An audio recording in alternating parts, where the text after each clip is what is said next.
शिवपुर नामक गांव में रहने वाला सुरेश एक साधारण किसान था। वह अपनी मेहनत और ईमानदारी के लिए पूरे गांव में जाना जाता था। सुरेश का सपना था कि उसका बेटा अजय पढ़ लिख कर एक बड़ा अधिकारी बने और पूरे गांव का नाम रोशन करे। लेकिन अजय का पढ़ाई में ज्यादा मन नहीं लगता था। सुरेश उसे हमेशा समझाता, बेटा, अगर तुम पढ़ाई में ध्यान दोगे तो एक दिन बहुत अच्छी जिंदगी जियोगे और सफलता हासिल करोगे। लेकिन अजय हमेशा कहता, पिताजी, मैं खेती कर लूंगा। यह पढ़ाई मुझसे नहीं होती।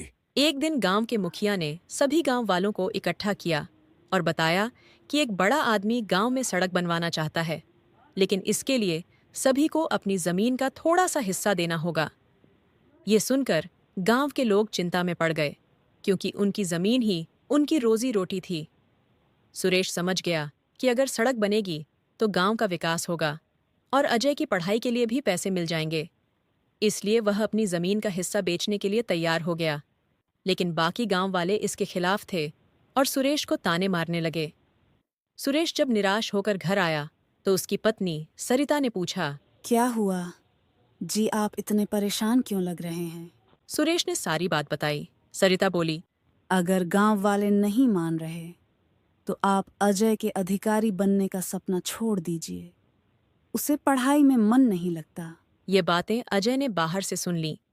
उसे एहसास हुआ कि उसके माता पिता उसकी अच्छी जिंदगी के लिए इतनी मेहनत कर रहे हैं। उसी रात उसने निर्णय लिया कि वह अधिकारी बनकर दिखाएगा। अगले दिन उसने अपने पिता से कहा, पिताजी, मुझे माफ कर दीजिए।